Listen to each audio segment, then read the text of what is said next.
Market లో invest చేసి మీ డబ్బులు డబుల్ చేసుకోవాలనుకుంటున్నారా? సుందరరామిరెడ్డి గారి సెమినార్ కి అటెండ్ అవ్వండి. అమ్మ నమస్తే అమ్మ. నమస్తే అమ్మ, ఈ మధ్య కాలంలో ఆడది ఒంటరిగా వెళ్తేనే ప్రాబ్లమ్స్ కాదు, నిజంగా చెప్తున్నా.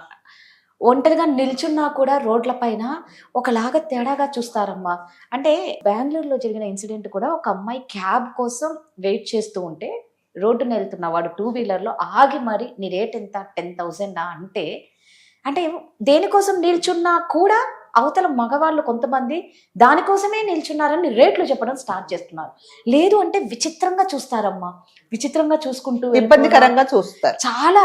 అంటే అయ్యో మనం నిల్చునే దేనికోసం, ఒక క్యాబ్ వెయిటింగ్ చేస్తాం, లేకపోతే ఒక మనిషి రావాలా, మన వాళ్ళు వెయిట్ చేస్తూ ఎలా నిల్చున్నా అదో రకంగా చూస్తూ, నిజంగా మనకు ఆ నిల్చోవడంలో కూడా సేఫ్టీ లేకుండా పోతుంది అని అనిపిస్తుంది. ఎందుకమ్మా? అదే ఇక మగవాళ్ళ ఆలోచన ఏంటంటే, ఎవరైనా సరే ఒక స్త్రీ ఒక చోట నిల్చుంది అంటే వీళ్ళ ఆలోచనలన్నీ తప్పుడు దారిలోనే ఉంటాయి అన్నమాట. సరే, ఒకవేళ హస్బెండ్ వస్తానన్నారేమో వెయిట్ చేస్తున్నారు, లేకపోతే క్యాబ్ కోసం వెయిట్ చేస్తున్నారు, లేకపోతే వాళ్ళ అబ్బాయి వస్తాడు, ఇలా అనుకోవట్లేదు.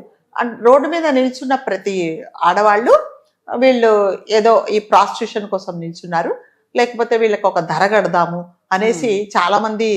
మనము మీకు తెలిసే లాస్ట్ ఇయర్ కూడా మనం ఒకసారి చూసాం, ఒక పోలీస్ అఫీషియల్ మఫ్టీలో వెళ్ళి నిల్చుంటే, గుర్తుందా మీకు? నిల్చుంటే ఆమె చుట్టూ ఒక 10 మంది తిరిగిన తర్వాత కొంతమంది చాలా అసహ్యంగా మాట్లాడడం మొదలు పెట్టారనమాట. సరే, ఆవిడ తర్వాత వాళ్ళ అఫీషియల్స్ ని పిలిచింది, వాళ్ళను అరెస్ట్ చేశారు. ఒకవేళ ఆమె ప్లేస్ లో ఎవరైనా నిజంగా అవసరం ఉన్న ఆవిడ రాత్రిపూట 2ంటికి బస్సు దిగిందండి, మరి క్యాబ్స్ కోసమో లేకపోతే వాళ్ళ వారు వచ్చిన పికప్ చేసుకుంటారు నిల్చున్నప్పుడు, మరి వేరే వాళ్ళకైతే సేఫా? అది కాదు కదా. అంటే మగవాళ్ళు కూడా ఎలా ఆలోచించాలంటే, ఏదైనా అవసరం కోసం నిల్చున్నారేమో. అంటే రోడ్డు మీద ఒంటరిగా నిలబడ్డ ప్రతి స్త్రీ ఇలాంటి పర్పస్ కోసం కాదు అనేది ఫస్ట్ ఆఫ్ ఆల్ తెలుసుకోవాలండి. మరి అలాంటప్పుడు మన అవసరాల కోసం మనం దేనికన్నా వెళ్ళాలి అంటే కూడా ఒక రకమైన భయం వేస్తుంది.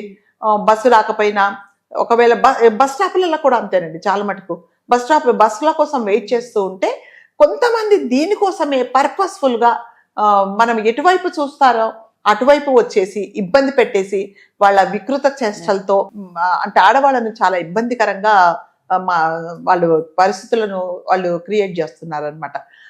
అంటే అక్కడ నిల్చున్న ప్రతి ఒక్క లేడీస్ అలాంటి వాళ్ళు ఉండరండి.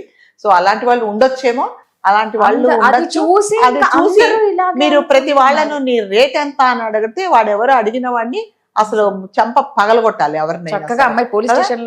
చాలా చాలా డీసెంట్ గా ఆమె, మీరు ఇలా మాట్లాడుతున్నారు, నేను మీ కాల్ రికార్డ్ చేస్తున్నాను, కంప్లైంట్ ఇవ్వాలా అని అడుగుతుంది. ఇవ్వాలా కాదు, ఇచ్చేసేయాలా, లేకపోతే కాలర్ బట్టి లాక్కుంటే తీసుకెళ్ళాలి, అంతే.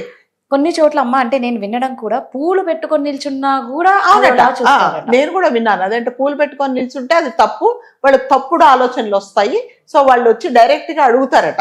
అంటే మరి ఎవరికైనా అవసరం ఉంది, ఎవరైనా నిల్చొని ఏదైనా దేనికోసం వెయిట్ చేయాలి అంటే మనకి అంటే అలాంటి రైట్ లేదనమాట. మరి అలాంటి మీరు ప్రతి ఒక్కటి మీరు అలాగే మీరు ట్రీట్ చేస్తే నిజంగా అవసరం ఉండే వాళ్ళు రోడ్డు మీదకి రాగలరా? అంటే అలాంటి వాళ్ళు ఉండొచ్చు. మీరు అలా అంటే మెడలో వేసుకొని తిరగరకండి, నేను ఈ పర్పస్ కోసం నిల్చున్నా, లేదు నేను మా నాన్నగారి కోసం నిల్చున్నా, మా వారి కోసం నిల్చున్నామని మనం ఎవరేమో బోర్డు వేసుకొని తిరగము. అంటే రోడ్డు పోయే మగవాళ్ళందరి దృష్టి అంటే ఏంటంటే, ఏదో నిల్చుంది ఒక్కటి, ఏదో అవసరమేమో, మనం ఏదో ఆఫర్ చేద్దాము వచ్చేస్తుందేమో అని కూడా కొంతమంది చాలా మంది అలా ఆలోచిస్తారంటే అది చాలా తప్పుడు ఆలోచన.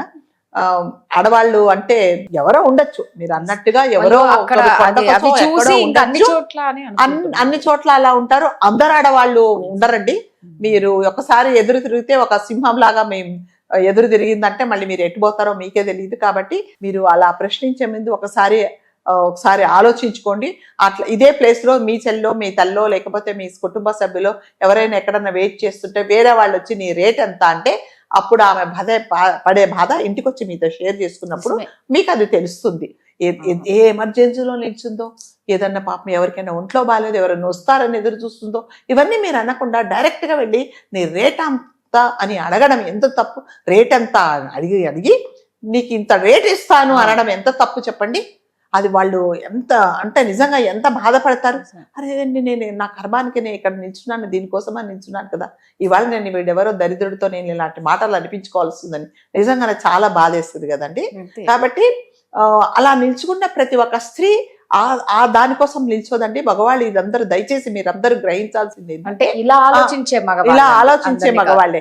కొంతమంది నిజంగా మంచి మనసు మేడం ఒక్కరు నిల్చున్నారు క్యాబ్ కోసం, ఆ మేడం పోనీ నేను ఇక్కడ వెయిట్ చేస్తాను. కొంతమంది ఉన్నారు. కొంతమంది అంటే మన జోలికి ఏమి రారు, వారు ఎక్కడో నిల్చుంటారు. మనం అనుకుంటాం వీడేంటో మనం చూస్తున్నారు, పాప మనం బస్ ఎక్కిన తర్వాత మన వాళ్ళు వచ్చి మనం పికప్ చేసుకుంటే దాకా వచ్చేసి సేఫ్ కదా మేడం అని చెప్పేసి వెళ్ళిపోయే వాళ్ళు ఉండేది. మగవాళ్ళలో కూడా మంచి వాళ్ళు ఉన్నారు. కొంతమంది చెప్పారు కదా చెడు ఆలోచనలు ఉండే వాళ్లకు అలా నిల్చున్న ఆడవాళ్ళందరూ చెడుగా కనిపిస్తారన్న, అది చాలా తప్పు. వాళ్ళ పనుల మీద వాళ్ళు ఉండొచ్చు. మీకు చేతనైతే ఏదన్నా పాజిటివ్గా మాట్లాడండి, హెల్ప్ చేయండి, లేకపోతే మీ దారిన మీరు వెళ్ళండి. కానీ ఒక ఆడదాన్ని పట్టుకొని మీరు రోడ్డు మీద నీ రేట్ ఎంత అని అడిగావు అంటే నీ సంస్కారము, నువ్వు ఏ ఇంట్లో ఎటువంటి ఇంటి నుంచి వచ్చావు, నీ తల్లిదండ్రులు నీకు ఎట్లాంటి సంస్కారం నేర్పించారనేది తెలుస్తుంది మనకి, అంతే కదా. ఇంట్లో తెలిస్తే ఎలా అన్న ఆలోచన లేదా? అదే ఇదే పరిస్థితిలో నీ అక్కో నీ చెల్లో ఎవరో నిల్చున్నారు, వాళ్ళు వచ్చి నీ రేట్ ఎంత అని అడిగినప్పుడు వాళ్ళు బాధపడరా? అంటే ఇట్లాంటి జరిగితే ఏమవుతుంది రాజుగారు, మనకు కూడా ఏదైనా అవసరం ఉండి బయటికి వెళ్ళాలంటే భయం వేస్తుంది. బాబా ఈ 10 నేను నాకేమో తప్పట్లేదు పోయి అక్కడ నిల్చోవాలి అని అంటే ఎవరొచ్చి ఏం మాట్లాడతారో, నేను ఏం ఫేస్ చేయాల్సి వస్తుందని చాలా మంది వెళ్ళడానికి కూడా భయపడతారండి. మనం అదే ఇంతకుముందు ఆవిడ అఫీషియల్ కాబట్టి రాగానే పోలీసు వాళ్ళు వచ్చారు, పట్టుకొని వెళ్ళారు. అదే ఆమె ప్లేస్ లో వేరే వాళ్ళు ఉండింటే, వేరే అమ్మాయి ఉండింటే ఏం జరిగేది చెప్పండి? ఏం జరిగేది? వాళ్ళు వచ్చి లాక్కోపోయేవారు, లేకపోతే ఇంకొకటి ఏదన్నా జరిగేది. ఆమె కాబట్టి ధైర్యంగా నిల్చుంది. కొంతమంది నిజంగా ఆ పరిస్థితుల్లో ధైర్యం కూడా ఉండదండి. వీడేంట్రా అంటే మనం ఎమోషనల్ గా ఇదేంటి నేను వీళ్ళకి ఇలా కనిపిస్తున్నాను అని మనం కూడా, నేను ఏదన్నా తప్పుగా నిల్చున్నానా, తప్పుగా మాట్లాడానా, నా చూపులు ఏమన్నా తప్పుగా వీడికి రిసీవ్ చేసుకున్నాడా, నేనేదో ఎవరి కోసమో ఎదురు చూస్తుంటే వీడు ఎక్కువలాగా అనుకుంటున్నాడే అనేది మనకు కూడా ఒక ఎమోషనల్ గా నిజంగా చాలా బాధేస్తుందండి. కాబట్టి ఎప్పుడు కూడా అంటే మగవాళ్ళు కొంతమంది ఎవరైతే ఇలాంటి ఆలోచనలతో ఉన్నారో దయచేసి మీరు అలా మాత్రం అనుకోకండి. వాళ్ళ పర్పస్తో వాళ్ళు ఎందుకు నిల్చున్నారో ఏమో, వీలైతే మీరు సహాయం చేయండి, లేకపోతే మీ దారిన మీరు వెళ్ళండి. కానీ ఏ స్త్రీని కూడా మీరు డైరెక్ట్గా వెళ్ళి నీ రేట్ ఎంత, నువ్వు ఎక్కడ ఎందుకు నిల్చుంటావు, నీకేమన్నా హెల్ప్ కావాలా అని మాత్రం దయచేసి అడగకండి. హెల్ప్ చేయడంలో మీరు పాజిటివ్గా చేస్తే ఎస్ ఆడవాళ్ళు కదా పాపం ఒంటరిగా నిల్చుందని మీరు ఏదైనా హెల్ప్ చేస్తే తప్పకుండా హెల్ప్ చేయండి. కానీ ఇలాంటి మాత్రం అడగడం మాత్రం చాలా ఇది. కాకపోతే లేడీస్ కూడా అలా ఎవరైనా అడిగితే ఫస్ట్ ఆఫ్ ఆల్ చంప మీద కొట్టేసి లాక్కొని తీసుకెళ్ళి వేయాలన్నమాట, అంతే. ఇలా మనం కామ్గా ఉన్నామంటే మన మంచితనము చేతగానితనంగా వాళ్ళు తీసుకుంటారు. కాబట్టి ధైర్యంగా మనం కూడా మాట్లాడడం కూడా ప్రతి ఒక్కళ్ళు కూడా నేర్చుకోవాలండి. థ్యాంక్ యూ అమ్మా. Thank you.